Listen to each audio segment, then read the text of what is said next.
Welcome back to Greg and Don's Excellent Adventure. And this is about sales conversations that we have. And I'm here with my friend Greg DeMarco. My name is Don Gertz. And our last conversation was about lead generation and about the different ways that you can have or develop leads. And we thought there was some good ideas in there. But one of the questions that comes out of that is once you start having the conversation with your lead, or a client or whatever, how do you actually take that conversation from personal to business? And that's a question a lot of people have trouble with. So how would you handle that, Greg? Well, that's a question that comes up all the time. And it still shocks me when I hear it, but probably just because I've been in the game for a long time. But, really, I think if I sort of put together all the people I've trained and mentored over the years, if I can see one thread of commonality there with issues, it always came down to them being overwhelmed by the pressure of the conversation, what I call the conversation, art of the conversation. And so when you say you want to transition from a sort of get to know you to more business, let's get down to the deal side of it. It's just a conversation to me. It always has been. Well, not always, not in the beginning, but in the last 20 years, definitely it's just the conversation. And it's about, I think people put on undue pressure on themselves thinking that you got to close a deal. You got to close a deal. If I don't, I have no job or whatever. But it's not like that. Instead, people have to stay focused on the conversation and listen. If you go into it with the intent to get to know somebody, and we've talked about this in other episodes, right? Where you're trying to establish trust, rapport, and connection with people. So you do that by finding out about them. And that's an easy conversation. What's so hard and difficult about finding out about somebody? It's not pressure on anything other than you're just curious about somebody else. It comes down to that whole thing we talked about, we're in the people business. If you don't like people, you're probably in the wrong business. But that's where it started for me. And I kind of alluded to this in the conversation we had in the last episode, where for me, I get into this conversation and I make it known that we're going to have a conversation about getting to know one another. See if we're the right fit. Let's just, understand where each other are coming from. And you're asking questions about them and you're qualifying them. And it's building collaboration, really. There's a collaboration between the seller and the buyer. So you're finding out about them and how the fit is. Sooner or later, you're going to get down to this conversation where, because your questions are going to be qualifying type of questions. So, what is the problem? What is the challenge you're faced with? What's the biggest challenge you have right now? And then they're going to tell you. And then you're going to find out whether or not your solution is going to help their challenge or their problem. And then once you find that out, now the conversation is going to start to switch to a more of a sales type where you're not pushing stuff down their throat. All you're basically doing is finding out from them what is that going to look like if they fix the problem? What is it in their vision? What is going to happen when this problem is fixed or this challenge is solved? And then when you know that, you're talking about the benefits and how your solution is going to benefit them. And then you start segueing into that conversation that takes its natural course. And that's kind of how I find it. Go. You mentioned something a couple of moments ago about how important it is to listen and, to ask the questions. I know that you've been around like a long time and myself as well. But I remember some of the training courses, the sales training that we used to take, so you're supposed to watch for the buyer signals, and then you're supposed to ask these qualifying questions and you're supposed to ask these trial closes, you have these trial closes and then you have all these other different types of closes. But really it comes down to is listening. But if we're not listening, we don't hear when somebody's ready to make that decision. Right. So if Yeah, it's, I absolutely. I mean, well, didn't you find that in the being in the business you were in, the real estate industry? I mean, it all comes down to listening in with the intent to. This is the main thing. It's listening with the intent to understand where they're coming from, not listening with the intent to respond, because you know that if that trigger, she says that if she says this trigger, I'm going to respond this way to manipulate her to go this way. It's not about that at all. yeah, that, You that know what I remind, mean? yeah, that reminds me of my vacuum cleaner sales days. We had this whole script, and it was you'd go through this whole presentation, and then at the end of it, you'd have this script, one thing after the other. And if they said, well, I got to think about it. Well, that's great, Mrs. Jones. What is it that you have to think about it? Is it this? Is it this? Is it this? Is it this? And you did all that stuff, and it just didn't feel right. If I listened to what my clients are saying to me, then I can know if I can solve the problem, if I can, provide that service. It's one of the trainers that I've listened to, his name escapes me for the moment, but he had what he called the mayor campaign. Because if you were running for mayor in your community, what is it that you would want to know from everybody you met? Typically, if you're running for mayor, you're going to want to know, are you going to vote for me?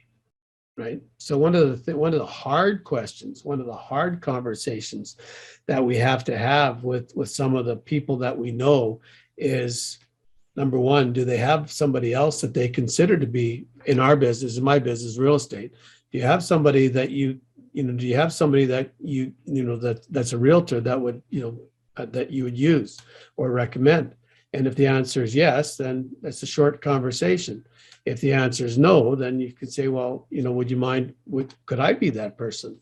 Right. But that's a hard question, because that's where we start suffering from that fear of rejection, where if I actually ask them, would they do business with me?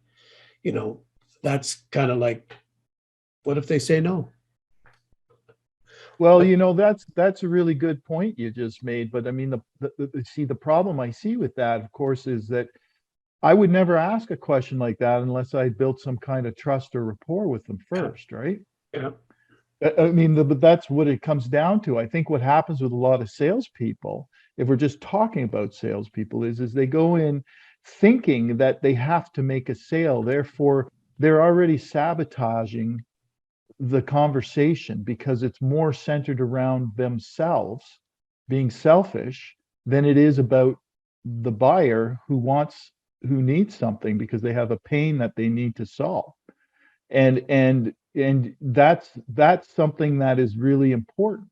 And I think that needs to be said, is that, we're in the service business, we're in the people business, but we're there to serve them. And if we don't get to know them first, how can we transition into a conversation about anything? I mean, the reality is that at some point they may have a problem we can't solve. Have you ever had a conversation where you get a phone call and you accidentally pick it up? Nowadays we can screen our calls, but where you actually pick up the phone and somebody starts rambling off their spiel, and they don't even ask you, they don't have no clue where you are on your day, right? They have no idea whether or not you're interested, whether or not you just dropped something all over the floor or whatever. We called it dialing for dollars back in the day. Yeah. You remember that term? Oh, I remember that term. Yeah, sure. Dialing for dollars, where you just got on a phone and you had a whole whack of files and you just started making calls. But the idea is that you make those calls. But what happens is, if you're on the other end, we got to recognize that there's people on the other end. They have lives. They haven't been waiting there for you to call, right? I mean, in those circumstances. So they got to know right away, what are you bringing? What value are you bringing to that conversation? why should they listen to me? Like, why do you want, because I care about you. You know, you're telling me about your problem. What is it that you want to solve? Well, I care about what school your kids go to. I care about, the playgrounds in the neighborhood. I care about, how close it is to the freeway because your husband or wife has to commute to the, Yeah. we care about all those different things. So people got to know that you care. But the only way they're gonna know that you care is if you're listening to them. If you're getting Yeah, that's a into good your, point. if you're getting into your presentation saying, okay, this is, you meant, you know this about me. I have a tendency to be a high C personality style, which means that I like information. I ask way too many questions, and I think it's all about the data, which it isn't. My wife is a high I personality, which means that she's all about the people. If she's not with the people and if she's not having fun, then it's not worth doing. So I got to remember, she teaches me all the time when she asks me a question and I give her all the details, I give her all those details that she just says, I see your lips moving like this, but I don't hear nothing coming out of your mouth. So you got to remember to know who you're talking to, and recognize, listen to them, I think is a real important key. Yeah, I agree. But that's really funny because that comes back full circle to what we said a few episodes ago about the disc profiling and understanding the personality types, right? But I think you nailed it on the head with the listening thing because, I've often said it's you listen your way to a sale, you don't talk your way to it. And I can't tell you how many times I have witnessed salespeople talk themselves into the sale and immediately talk themselves out of it. In fact, I remember witnessing one guy who talked himself in, out of like 3 or 4 times. And I just kind of was shaking my head. And that's you got to understand that I think when that happens, it's because they're not focused on the moment. They're still thinking about closing a deal instead of what did they tell me? What's important about what they told me? And how can I help them with that? That's the approach that should be taken, that's when people start getting into they talk too much. And plus, they don't like awkward silence. Awkward silence. I did an article on that. That is true, right? I did it. They did a survey and asked people how much silence is awkward. And they determined that 4 seconds of silence is awkward silence. So let's try it. So we won't talk for 4 seconds, see how long it lasts. That's kind of a long time. Seems like a long time, doesn't it? Yeah. Well, that's just it, though. I'll never forget. I'll tell you this quick story. In the boat business, we were always told that once we ask for the sale, you don't say anything. He who talks first loses. So I was doing this deal. I put my whole thing was I would write down, show them the number, then I take my pen, throw it down, not hard, just gently put it down after I asked for the sale, and I would sit back. Well, this guy stared at me for 3 minutes. And I didn't say anything. And the wife was sitting here, and him and I are looking at each other, and I'm not saying anything, and he's not saying anything. And we just looked at each other, and he did it. He goes, wow.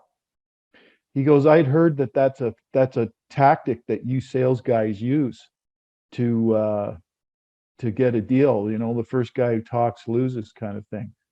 I said, how did I do? He goes, you did really well, man. He goes, I couldn't believe you did say anything for 3 minutes, and he signed it. He signed the contract. I couldn't believe it either. I'll tell you, it was one of the most difficult things I've ever had to do in my life. Well, 3 minutes is a long time. Well, on Yeah, our next it was- conversation, Greg, I think what we want to talk about is after we've had a conversation, maybe we've been able to make an appointment with somebody. There's sometimes people ghost us on those appointments. Have you ever been ghosted on an appointment?